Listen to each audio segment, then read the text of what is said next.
नमस्कार मंडळी, रामकृष्ण हरी, श्री स्वामी समर्थ। आज भाताला आळी घातलेले ना आम्ही, त्या बाजूला भरपूर गवत साठले।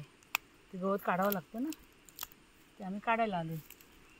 आका आहे तिकडे आणि मी, माझ्या जोडीला आका आली। दोघं नवरा बायको मला खूप मदत करतात कोणत्याही गोष्टीला। असं काही काम असेल तर आम्ही करू असं म्हणतात। ते आळी घातल्यामुळे थोडं थोडं भात आलं आहे, जास्त नाही आलं आहे, पण वाहून नाही गेला। आपले एक हाऊस म्हणून मी करायला गेले। गेल्या वर्षी मी भात लावला होता, 5.5 मन झाला होता। यावर्षी म्हटलं आळी घालूया, कारण नांगरलेले शेत फुकट घालण्यापेक्षा त्याला आळी घातल्या आणि ते उगवले, थोडंसं उगवले, जास्त नाही। हॅपी आहे। स्वतःच्या शेतात मेहनत करायला खूप मजा येते।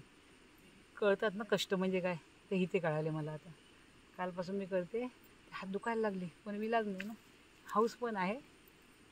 सवय झाल्यानंतर काही नाही वाटणार।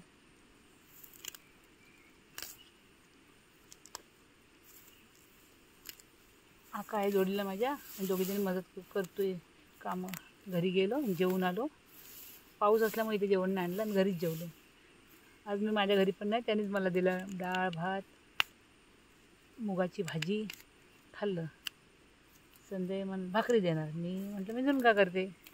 असं आवडीने एकमेकांचं खायला बरं वाटतं ना। त्या लोकांमुळे माझा वेळ जातो भरपूर गावाला। खूप मला साथ कर देतात, खूप छान आहेत ते। आमचे बुवा आहेत ते माळकरी आहेत, ते पण मला खूप मदत करतात कामाला। असं त्यांच्याकडे बघितलं ना की मला आईवडिलांची कमी जाणवत नाही। असं वाटतं की आपली माऊलीच आपल्याबरोबर आहे असं वाटतं। त्यांची मुलंसुद्धा मला खूप चांगली आहेत, मामी मामी करतात। आपण त्यांना प्रेम दिल्यावर ते आपल्याला प्रेम देणार ना, बरोबर ना। एवढं गवत वाढले ना, खूप गवत वाढले बा, हात दुखायला लागले। आता गेले आणि हँडग्लोव्ज घालून आले।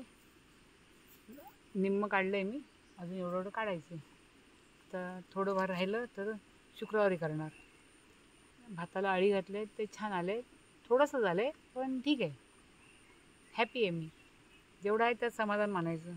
स्वतःचं आहे ना, मेहनतीचं कष्टाचं, मस्त वाटतं।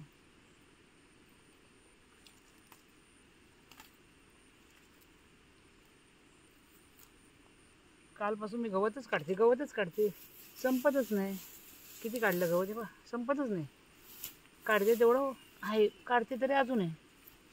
ओढून ओढून हात दुखायला लागले, काय करायचं, हाऊस आहे ना।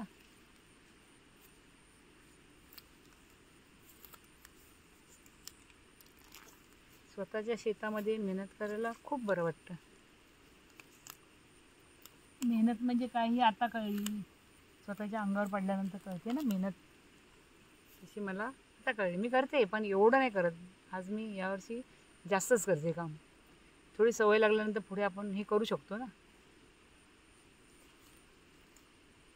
आळस नाही करायचा। मला नाही आलं तर मला येतं, मी प्रयत्न करणार, असा करून मी प्रयत्न करते। आता चुकलं तर पुढच्या वेळी नाही चुकणार। मला समजावून सांगतात ती लोक, पूर्ण जमिनीतून काढायचं, गवत ठेवायचं नाही खाली, त्याला धूर म्हणतात। जर आपण ठेवलं ना खाली तर धूर म्हणतात त्याला गावाला, मग ते पुन्हा नवीन उगवतो। त्यामुळे मुळासकट काढावं लागतं। बघा, असं मुळासकट काढावं लागतं। मुळासकट काढलं ना की मग पुन्हा उगवत नाही असं।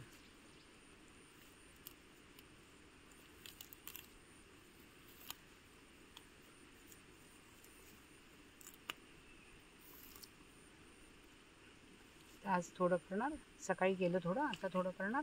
5 वाजेपर्यंत थांबणार आम्ही, आणि थोडं उरलेलं आहे ते शुक्रवारी करणार। त्या साईडचंच राहिलेलं आहे करायचं, बाकी इकडचं सगळं झालेलं आहे या साईडचं। आणि मी मध्ये गवत काढायचं काम करते। आता तिकडे आळी ज्या घातल्यात ना त्याच्यामध्ये मध्ये गवत जे उगवलं ना ते काढायचं काम करते तेवढं तिथे आहे ना।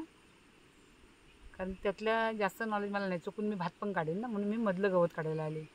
तरी मग मध्ये गवत भरपूरच आहे, तेवढं मी काढते।